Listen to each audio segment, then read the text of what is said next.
You've been on a plane. You've used that bathroom, that glorified broom closet bolted to the side of a pressurized metal tube hurtling through the sky at nearly 500 miles per hour. You pressed the button, you braced for the sound, and then it came, a noise like something being consumed by a machine that has zero patience and zero interest in being quiet about it. And then you just walked back to your seat, didn't ask a single question, went back to your pretzels like nothing happened. But here's what's actually going on. Right now, there are approximately 10,000 commercial flights airborne over the United States alone. Every single day, the global aviation network handles waste from hundreds of millions of passengers annually at 35,000 feet in a sealed metal tube with no sewer line, no floor drain, and no physical connection to the ground whatsoever. Where does all of it go? The answer involves a beautifully simple law of physics, a century of genuinely ugly engineering mistakes, and a solution so clever it uses almost no water at all. Let's walk through the guesses because almost everyone gets this spectacularly wrong. First guess, it gets dumped mid-flight, sprayed out into the atmosphere like a crop duster, but significantly worse. Wrong. Pilots have no mechanism to release waste in the air. It's not a button. It's not a switch. It doesn't come up in pre-flight checks. Second guess, the chemicals dissolve everything. Also wrong. That blue liquid in the bowl is a product called SkyChem, a mixture of quaternary ammonium germicide and ethylene glycol. It controls odor. It kills bacteria. It does not dissolve waste. It never could. Third guess, and this one is surprisingly common. The waste gets incinerated somewhere in the aircraft's mechanical systems. Also completely false. There is no incinerator. There is no furnace. The plane is not in any way burning your business as a secondary fuel source. So what's the actual problem? Designing a functional toilet for a pressurized aircraft is genuinely one of the harder plumbing challenges in modern engineering. You can't rely on gravity. The plane pitches, banks, and drops constantly. You can't use large volumes of water. Weight is sacred in aviation, and water is heavy. Every extra kilogram carried on a flight costs fuel, and fuel costs money. Early commercial aircraft tried the heavy approach anyway. From the 1940s through the 1970s, planes used chemical recirculation systems, gravity-fed blue water tanks that swirled waste into a storage container under the cabin floor. These systems added hundreds of extra kilograms to an aircraft. They smelled, they leaked.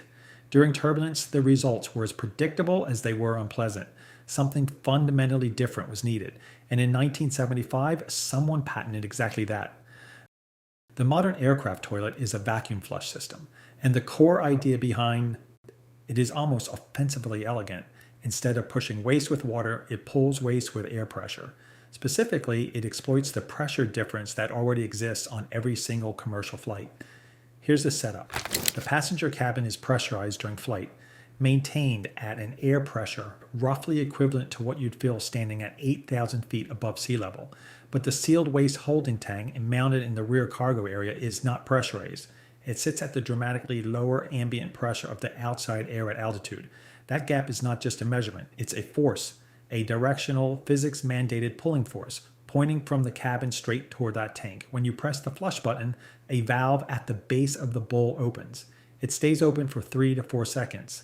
That's genuinely all it needs. In that window, the pressure differential yanks waste through 2-inch diameter pipes at high speed, depositing it directly into the sealed holding tank below. A home toilet uses roughly 6 liters of water per flush to accomplish this with hydraulic force and gravity. The aircraft toilet uses less than 1/4 of a liter. Not because it's a worse toilet, because it doesn't need water to do the work. Physics is already doing that. Think of it like a syringe being pulled back. Nothing is pushing the contents from behind. Everything is being drawn forward by the reduced pressure on the other side. Or think about drinking through a straw. You don't blow into it, you reduce pressure inside your mouth, and the liquid rushes toward that lower pressure zone on its own. The aircraft toilet is that straw, scaled up, engineered to operate at altitude and pointed directly at a sealed tank in the belly of the plane. That terrifying whoosh is the sound of air being pulled through the system alongside everything else. Because the valve doesn't discriminate, it just opens, the pressure difference does its job, and then the valve closes. The tank is sealed, airtight, and completely odorless. And it stays that way for the entire remainder of the flight. When the aircraft lands, a ground crew vehicle, aptly nicknamed a honey wagon, connects to the aircraft's external service panel and pumps the entire tank out in approximately 10 minutes. No one inside the terminal knows it's happening. The aircraft is usually back in the air within the hour. Once you understand that a pressure gap can do what water and gravity used to require, you start seeing this engineering principle in places you never noticed before. Hospital surgical suites have vacuum suction lines built directly into the walls. Not water, not gravity, just a maintained low pressure system that clears airways and surgical fields instantly, on demand. Industrial vacuum trucks, the ones you've seen parked over open manholes in city streets, remove raw sewage from underground pipes using this exact logic. A sealed tank kept at lower pressure than the surrounding network, and waste moves toward it without anyone physically touching it. Modern European train systems use the same vacuum toilet design found on aircraft. Because trains, like planes, can't connect to a municipal sewer while moving at 200 kilometers per hour, the International Space Station toilet takes this to its most demanding application. With no gravity at all, even a passive vacuum isn't reliable enough.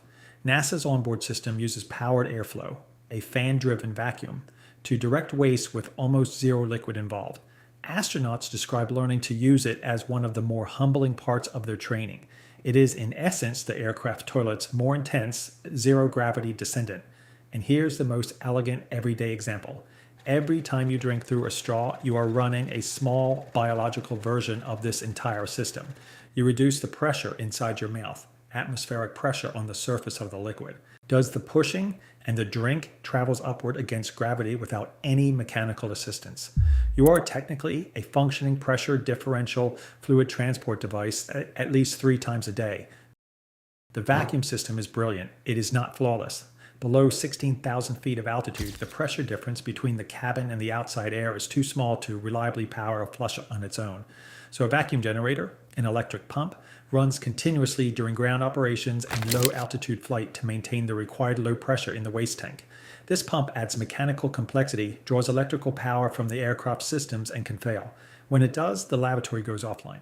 That is almost always the reason a bathroom is taped shut before a single passenger has even boarded. Then there's blue ice, the system's most documented and most alarming failure mode. If the sealed waste tank or the external service panel develops even a hairline, leak during flight, waste mixed with SkyChem seeps out of the aircraft. At the temperatures outside a cruising aircraft around minus 50 degrees Celsius, that liquid freezes immediately into a solid mass. The mass can grow steadily over the course of a long flight. When the aircraft descends and temperatures rise, it can detach and fall. It arrives on the ground as a heavy blue-green block of ice. There are verified cases of blue ice causing structural damage to rooftops and vehicles directly below flight paths. It is rare, it is real, and it is precisely as alarming as it sounds. So here's the actual answer. When you flush a toilet at 35,000 feet, a valve opens for 3 to 4 seconds. The pressure gap between the pressurized cabin and the unpressurized cargo hold pulls waste through 2-inch pipes into a sealed tank. Using less than 1/4 of a liter of water to do a job your toilet at home requires 6 full liters to accomplish. A honey wagon empties it in 10 minutes on the ground. The plane turns around. Nobody in the departure lounge is any the wiser.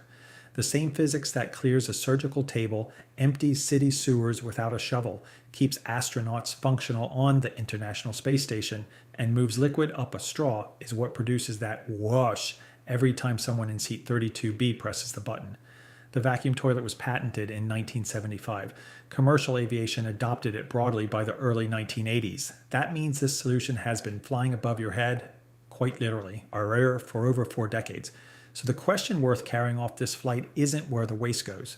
You know that now. The question is, if engineers solved this problem 40 years ago using almost no water at all, why is your toilet at home still pouring 6 full liters down a pipe every single time you flush?